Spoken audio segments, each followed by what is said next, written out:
I am Julius Sumner Miller. I teach physics. Consider this astonishing thing. I have here a wheel resting on the tabletop, and on the bottom of the wheel, a spot. Now, when I roll the wheel in this fashion, the spot describes a very special curve. This curve is called a cycloid, and it has dramatic and astonishing properties about which we shall shortly learn. What we must now ask is, why is it so?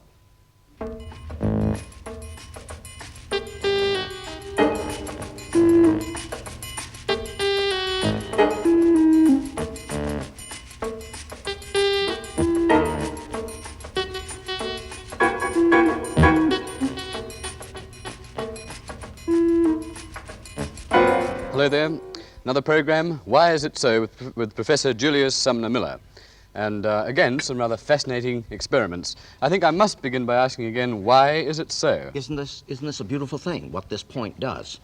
Now, the beauty lies not alone in this rolling wheel and what the point does, but in the implication of the motion of this point. Let me show the people again what this point is doing. So if we can get a shot again, you see what the point is doing? It comes up to the top, and then it goes down to the cusp, and then it starts up and goes over again.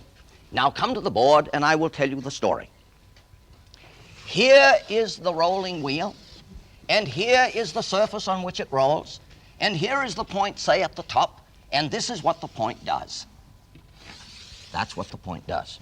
Now, in itself, there isn't much to this, but it has a history which is absolutely enchanting, and I want to tell you the history.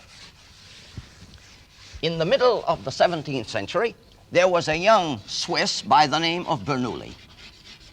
Indeed, he was one of a family of hundreds of Bernoullis, all of whom were geniuses. Now, this one, in the middle of the 17th century, raised a problem. Here's the problem. Given 2 points, A and B, in a vertical plane, but not in a vertical line, that is, I don't want B underneath A, no. Put a wire, let us say, between A and B, and let a bead slide on the wire in such a fashion that the bead gets from A to B in the least possible time. We call that the path of least time. Now, would not reason alone dictate an obvious answer? A straight line. So, right? So you put a bead on here and let it slide, and it gets from A to B in the briefest, shortest possible time. That is not right. The path from A to B of the shortest time is this. And do you see that that looks like a piece of that cycloid tipped over? It is, but Julius, this surely can't be right because the distance is... This is so. This is the path of least distance, and this is the path of least time. Now I'll tell you the history of this problem. Bernoulli posed it in the middle of the summer, and he gave until Christmas for a solution. See, half a year he gave the mathematicians. Promptly he received a letter from Leibniz, Gottfried Wilhelm Leibniz. I have cut the knot of that beautiful problem. And then Leibniz suggested to Bernoulli, extend the time for a year from Christmas so that the French and Italian mathematicians have no reason to complain of the shortness of the period. You see, Leibniz, with his German intellectual arrogance, felt that the French and Italian mathematicians were boys. So Bernoulli extended the problem for another year. Now it came the turn of the new year, and Bernoulli received a solution in the mail. No signature attached, but Bernoulli recognized the writing. He said in this way, tanguam ex ungue leonum. How's your Latin? Not very good. Just as the lion is known by its claw, the solution had come from Newton. Have we heard from Newton before? We have indeed. So, Newton solved the problem in a manner unbelievably shrewd. Now, this quick solution by Newton angered Leibniz. You see, a man does the problem too quickly. So Leibniz posed another problem. For the purpose, he said, of testing the pulse of the English analysts. Now, there was only one English analyst that Leibniz had to worry about, and that was Newton. Now, Newton received word of the problem in a letter on his return home from his job as a clerk at the Mint. Notice I've learned to say that, clerk. In Yankee country, we say clerk, you know. And after supper, Newton solved the problem recreationally. Do you see the contest now that must exist between Leibniz and Newton? But I want to show you more about this curve. This curve, which is now the shortest possible time from A to B, is called a brachistochrone. Now, if you had some Greek, I would tell you that brachistos means shortest and chronos means time. You see how beautiful the Greek is. That's why I have suggested the return of Latin and Greek to the public schools. See, brachistochrone. Now, this brachistochrone, which is this path here, has astonishing properties, more than I've yet narrated. And what are they? Let me draw the curve bigger still. A, B. Watch it. There's the curve.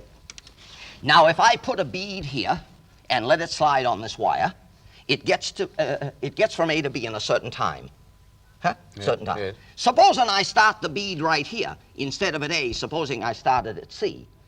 It takes the same time to go from here as from here. Supposing I started at D. It takes the same time to go from here as from here as from here. Isn't this beyond belief? It is indeed. Indeed, let me start it right here. It takes the same time from here to here as from here to here, as from here to here, as from here to here. Is not that That is beyond? astonishing. Of course it is. Of course it is.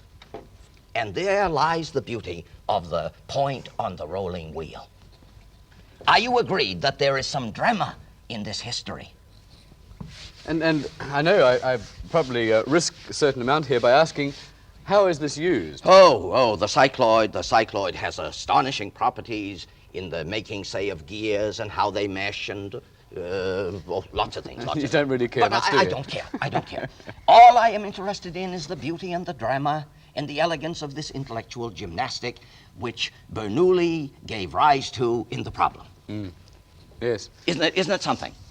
Do you see now a little kid gets hold of this? And he needs to learn the mathematics to do this, which is at the highest flight. One needs what is called the calculus of variations. But I've spent enough on Bernoulli, on Leibniz, on Newton, on the brachistochrone, brachistos chronos. And a most fascinating story. But now what about these problems you yeah. gave to people at home to worry about? Last time. The 2 eggs, one of them bad. Yeah. No, we have an assemblage of eggs in the refrigerator. And some we speculate are good, and some we fear are bad. We wish to, what shall we say? Distinguish them. Yes. So we put them in a great tank of water, and some float and some sink. You remember the little conundrum now? Which is it that sink and which float? You remember the old lady who threw them all out in despair? Yes. I should not really tell you this, but which ones do you think float? I think probably the bad ones. Oh, you have passed the course, again with some hope. The bad ones float. Now, why it is so, we do not explore. See, we're just giving the answer to make those who wish to know happy inside. I told you what Marcus Aurelius said, you know, at the turn of the Christian era. All wish to know, but few the price will pay. This is the disease in the world. All right, so the eggs. Now what happens first? You remember that one? We had a flask filled with water, which is at a certain level. Oh, I guess we better look at it here on the table. Eh? A round bottom flask. The water is at a certain level. And what did I ask you? I put this flask in a great vat of hot water, right? A great flask of hot water. And what does the water level in the tube do? Remember, I'm asking you, what is seen to happen first? And you whispered a solution last time, which I was emboldened to say was... Wrong. Yes. You said it goes up. Why do I raise this question?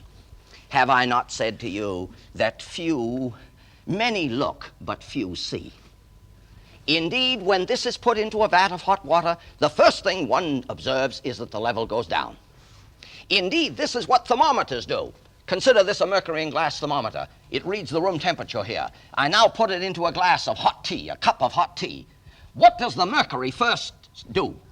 Wouldn't you say again that it goes Well, up? I would say. No, it does not go up. It goes down. But why is it so? Oh, you wish to know, but you do not wish to pay the price. Supposing we just leave it at that. I have given you the answer. Why is it so? It's up to me to work it out. Right. What happens first? Remember, it goes down first. The double bubble, remember? Yes, Oh, this yes. is a beaut. We had a tea tube. a T-tube with two funnels so, and a tube here which permitted me to blow some air into. And then I blew up two bubbles. I blew a small bubble and I blew a big bubble. And then I shut off the connection with the outside air so that the bubbles are connected with each other, but not with the outside air. Question, what now ensues? What do the bubbles do? What happens? I think my answer was that they equalize. Right. Everybody says they equalize. An astonishing thing takes place. They don't equalize. Watch. We will discover. Incredible, isn't it, Sanders? That the small one gets smaller. Come. Oh, this is really enchanting. Watch it. Watch.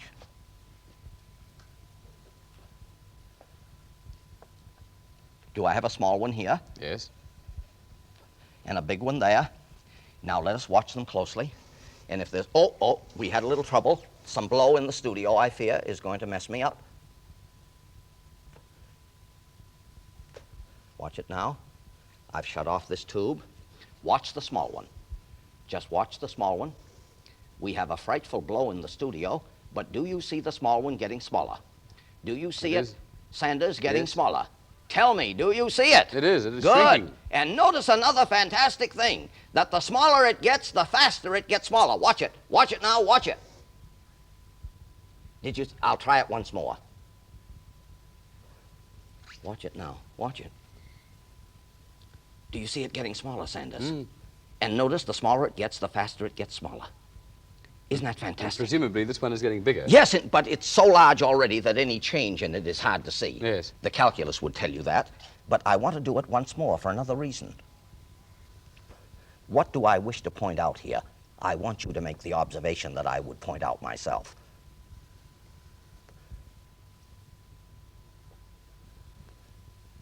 What are you observing that should be observed? The only thing I can think of is the colors of the bubbles. Now you have come to it, young man. Another hope to pass the course. Notice the pretty colors in thin films. We have some blow in the studio. Do you remember? Newton first observed these colors in white light. You know what he said? In the year 1665, I procured me a triangular glass prism with which to try the celebrated phenomena of colors. So he cut now a slot in his window shut, you know, and he let the sunlight in, and then he saw on yonder wall red, orange, yellow, green, blue, and violet. And you know how he appraised that. The most remarkable observation in all of his lifetime. And regarding nature, what did he say? The oddest, if not the most profound, in all the operations of nature. Imagine looking at white light. Red, orange, yellow, green, blue, and violet. Isn't that staggering? So, the double bubble paradox. Now, free fall and horizontal projection. Oh, this one is enchanting too. You remember what we did. We had an apparatus. Two ping pong balls. One was released to fall so, and the other was projected so as to take that path, right? Right. And you were of the view that, why, this is a longer way to go and should take longer.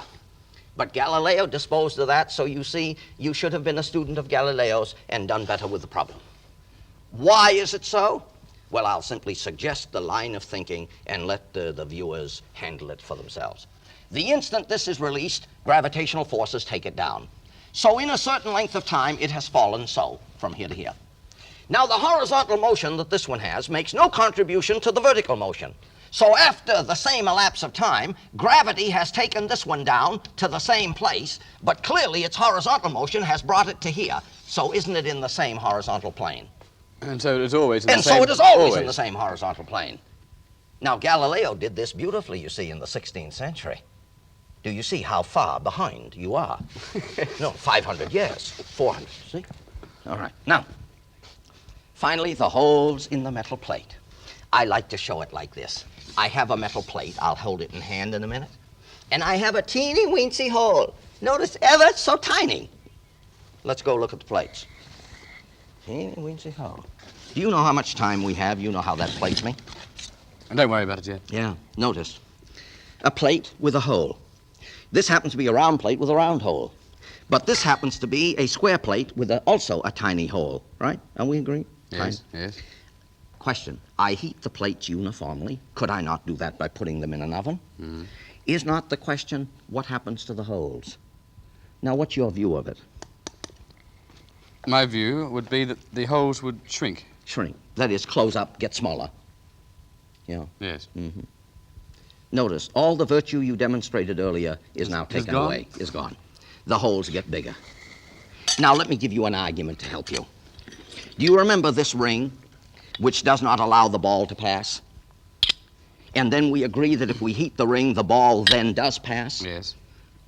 As a point of departure for your thinking, this ring is nothing but a plate with a big hole. I would say it's a plate mostly whole. And holes in metal plates behave exactly as they would if they were not holes but filled with the stuff which is not there. How do you like that? That's pretty involved. It's a good sentence. The hole gets bigger. Wouldn't the plate get bigger if there was no hole in it? So this is a plate with a big hole. This happens to be a plate with a small hole. And generically then, all holes in plates get bigger when the plates are heated. Isn't that amazing? I'm wrong too often, I can Right. see. Oh, do you see? Are not these old-fashioned, primitive things quite enchanting to engage in? Yeah. Sure. Yes. Now, where do we go? Well, Oh, yes, the beauty of the pendula. The beauty of the pendula. Here again, some motion explored by Galileo. I want you to see what we have here. Do you see? I have three simple pendula. Singular pendulum, and this case, this calls for A in the plural. Three pendula. Notice a short one, a longer one, and a longer one still. do you want to put this up on the... Oh, put this up here, so, good. Yes, some of these requirements for the camera escape my mind. And that's what you are here for, to remind me. You know I'm old and senile and forget quickly. So, what am I going to do with these? I am going to make an adventure that should make us feel jointly as Kepler felt after 26 years of labor in looking at the pages of data which Tycho Brahe had gathered. You know that story? No, I Copernicus and his manuscript, De Revolutionibus Orbium Celestium, which revolutionized the thinking about the world, and then the data which Tycho Brahe gathered over 30 years, with which he could do nothing because he was a very good observer, but a poor mathematician. And along came Kepler, who spent 26 years looking at 10,000 pages of numbers, and from it got Kepler's laws of motion with which the world goes round. So I'm going to be with Kepler. Watch me. Come here. Here is the support, and here is a pendulum, and here is another pendulum, and here is another one. And I have made this one 10 centimeters long, and I have made this one 40 centimeters long, and I have made this one 90 centimeters long. Notice the numbers, 10, 40, 90. Now I start this one swinging, and I clock so many swings. Supposing with a stop clock I count the time required for 20 swings. Good. The length of the bobs are 10, 40, and 90 centimeters, right? Right. Now the time, I will say, for 20 vibrations, T sub 20. I could count 15 or I could count 40, 11, doesn't matter. The time for 20 vibrations of this one in my laboratory, notice how I said that. In my home, I say laboratory. And I tell my students, look, much labor and little oratory. You like that? See? All right. Now, the time for 20 vibrations is as follows in my home.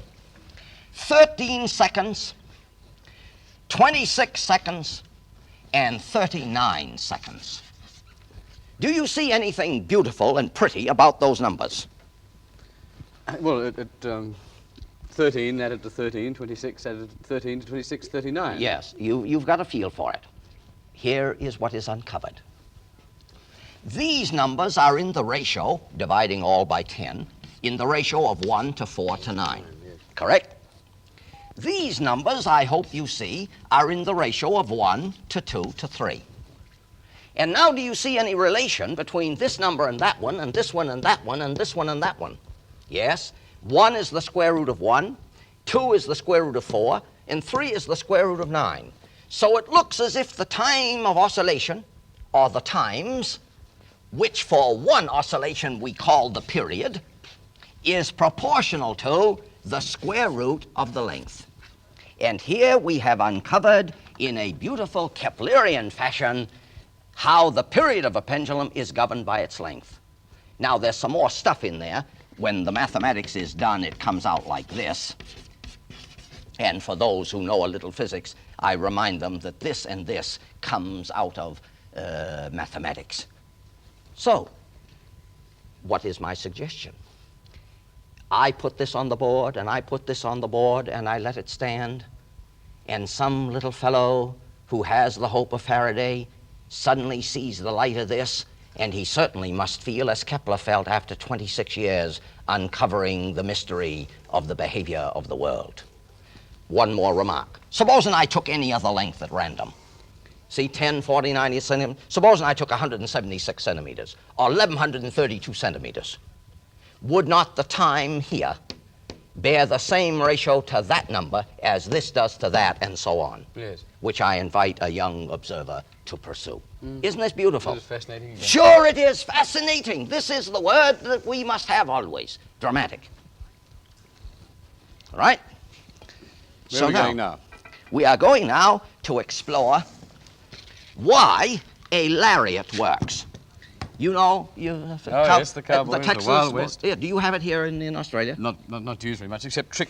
Oh, no. Lariat. Well, all right. Why do they work? Well, I'm going to show you why they work. I have a disc mounted fixed with a string and a little screw eye here, and I'm going to fix this screw eye. Hold that in there, will you, for me? Thank you. I'm going to fix that into the chuck of this rotator. Get there. That, thank you. I'm going to get it in there. And now what am I going to do? Is it not really some mystery here? How am I going to show how a lariat works with this rig? But do you see how primitive my apparatus? Now watch what I'm going to do.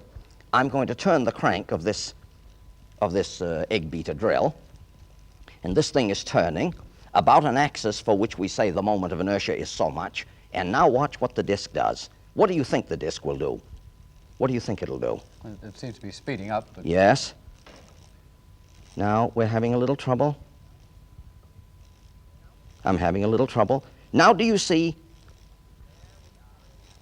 There we are. I had a little trouble. What happened to the disc? Did it not come up to rotation in a horizontal plane? Could I use an American expression that flipped its lid? Yes, very good. Do you see? Now you're going to say, Julius, how does that throw any light on how a lariat works? Well, a word about it.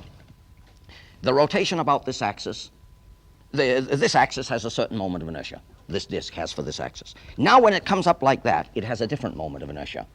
And we uncover a beautiful theorem in mechanics which says that a system in stable rotation tends to rotation about an axis for which the moment of inertia is a maximum. That's a pretty heavy sentence. Let me do it, however, with the chain. How much time do we have? Oh, about 8 minutes or so. Oh, do we? All right, get that in there now. And I'm going to show you a lariat. There, going to show you a lariat. Watch it now. There's a chain. Do you see? It hangs limp. It's a closed loop. Indeed, it's a lariat. Watch me put it into a horizontal plane. I have to do this gently. Watch. It's turning. It's turning. If I get impulsive with it, it'll tangle up and not do what I want it to do. Now, do you see it shaping up a little bit? And there we are. Pretty nearly. I'm in a little trouble. Let me start again. That was Yes. fairly clear. Yes, but notice it's tangled, and there we are. Do you see that any impulsive behavior with nature will get angered and thwart you every time? You must do there we are. Isn't that better? How do you like that? That's tremendous. Oh, yes. Do you see? What I have done is gone from a disc. Indeed, if I did a hoop, it would do the same. Indeed, if I did a stick, it would do the same. And from these simple things, you see, I have advanced stealthily upon the case of the rope or the chain. But if I tried to do the problem of the chain first, it is too difficult. So here is a line of endeavor for the human intellect. When it attacks a problem, it must make things simple first. Progressively. As Einstein said, in the beginning, things must be made as simple as possible. See, Einstein. Now, if then we understand what these things do, I have a problem. Here is a football. That's a Yankee kind, isn't it? We might imagine this football to be an ellipsoid of revolution. You know, an ellipse which is spun on its long axis. So when I spin this football like this, it is spinning about an axis for which the moment of inertia is so much. Now watch what the football does. Watch it. Oh, what do you think it'll do? Will it behave the same as the lariat? Yeah, well, notice, this is the long axis now. Yes. Watch it. Oh, I'll have to do it again. Oh, notice. Can I have it? Here we are. Yes. Notice one loses his professional dignity in these experiments. There it is. There it is. It came up on end. Notice, I'm so delighted with this that I'm going to do it again. There it is. There it is. Do you see what it did? First, it was rotating about that axis. Then it took rotation about that axis. And this introduces a very serious problem for the physicist, the mathematician, and the student of nature. Why does it do this? Is it violating the theorem which I spoke of before? Or is it not? Suggestion, hint. See, I hint only a very little bit. Man must agree with the principles of nature. Hence, there is no violation here. But where the dilemma lies, I leave for the observer. Watch it. There it is again. Up again. Now, Professor, you have about 2 minutes left, I think. 2 minutes. Good, 2 minutes. We will entitle this adventure, The Case of the Notched Stick.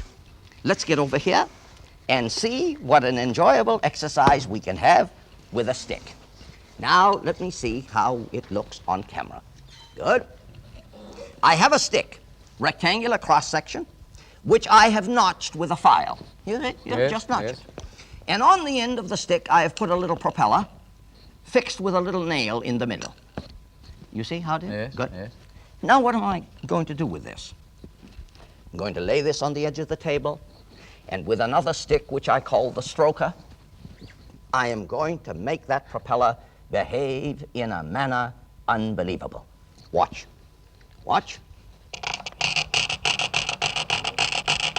What do you see that propeller doing? It's spinning. I can't see in which direction. Oh, It's watch it spinning to now. Watch it. Kicked over to the Right. spinning Watch it now. anti-clockwise. Now the other Spinning way. clockwise. Right. Do you see that I can make this propeller go counterclockwise or clockwise as I please? Watch it. That's this way for me. That's this way for me. Is not this a delight? Now, this is a child's toy, which every boy and girl in Australia who sees this program can make. See? Yes. Now, when he gets into the university and has had 5 years of mathematics and 5 years of physics, he is in a position to explore it. What I am saying, Sanders, is this. The toys are designed for child's play, but when one inquires into why it is so, it is no longer child's play. Indeed. Thank you very much, Professor. My pleasure. And we have one more program. One next week. more in the series. Thank you. you very much.